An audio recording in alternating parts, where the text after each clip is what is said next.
Aren't we all familiar with how the typical Korean drama storyline works, where a rich man meets a poor woman, saves her a couple times, and they eventually start dating?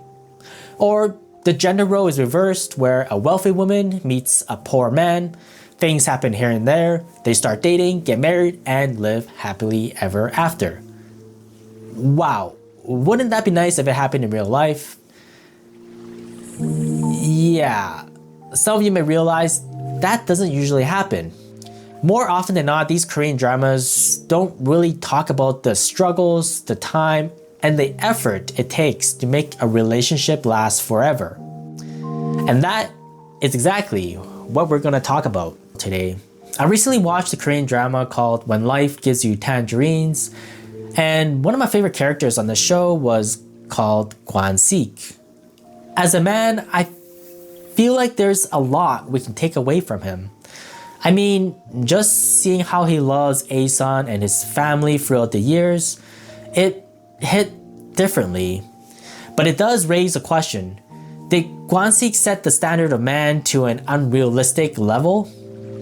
Before we answer that question, let's break down a couple standout qualities of this man named Gwan-Sik.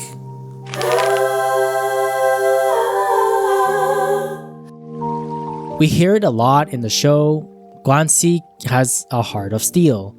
Usually that means someone tough who hides what they feel. And sure, Gwan-Sik had moments like that, but the truth?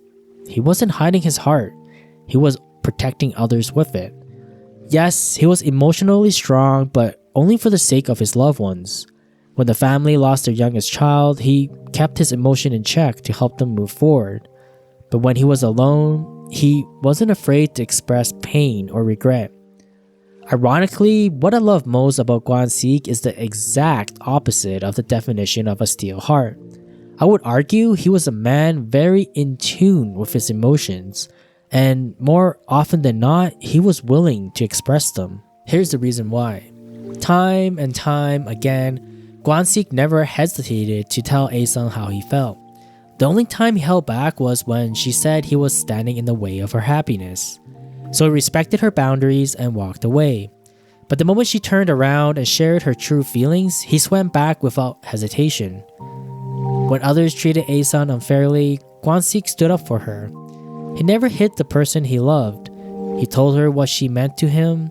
He held her hand in public. He wasn't afraid to show love.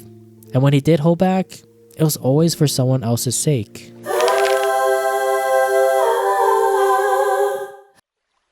His second quality, which I like to call it a heart of love. They say to love a woman is to cherish her. Gwan-Sik showed us what that really looks like. Gwan-Sik gave 120% even when he barely had 100. He showed this in many different ways. When it came to food, he always gave the best food to his kids and family. He'll eat a mountain of plain rice and can be completely satisfied. When it came to work, in episode 12, he said he wakes up early every day so that his family can sleep in. When it came to pride, well, he gave up his pride for his family. He begged others to help save his son. Even when his kids ridiculed him, his love never wavered.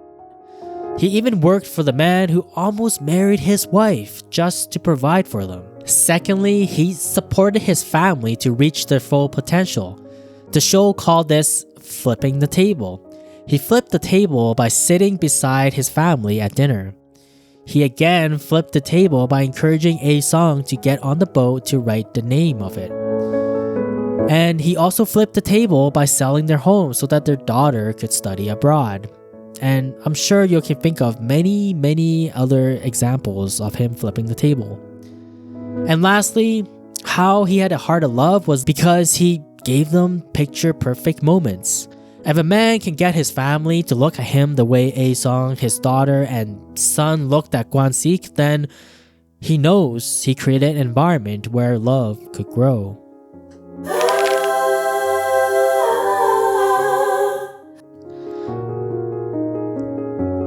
Lastly, I want to talk about his heart of truth.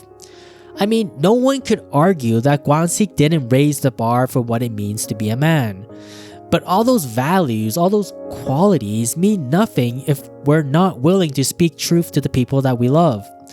Gwan-Sik did that, especially with his kids. He knew that loving someone doesn't mean blindly accepting everything that they do. It means guiding them, even when it's hard. It means calling them out with kindness when they stray off course. And maybe he didn't always speak hard truths to A-Sung, but maybe he didn't need to. Maybe their truth was always shared in those quiet, unspoken moments. In conclusion, Gwan-Sik couldn't have become a high-value man without a high-value woman like A-Sung. Yes, he loved her unconditionally, but A-Sung also believed that he could become this kind of man. She also spoke truth into him. And believe it or not, Gwan-Sik wasn't born perfect. At age 10, he was just a boy with a crush and some leftover food. But over time, with A-Sung by his side, he became someone extraordinary.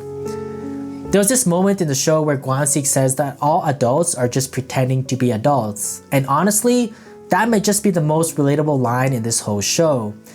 Because, let's face it, we're all just trying to figure out this thing called life. And life isn't like an isekai where we get to do life twice. And that's the thing. Gwan-Sik became who he was because of A-Sung. And they became who they were because of the village of people that raised and supported them. Maybe Gwan-Sik feels so unrealistic because we've all taken a step back from this kind of love and commitment. But whether you're a man or a woman, if we supported our loved ones unconditionally, then we can help each other become better versions of ourselves in this journey called life. So, what do you think? Is Gwan-Sik just a fantasy, or can we find a Gwan-Sik in real life as well? Drop your thoughts in the comments below.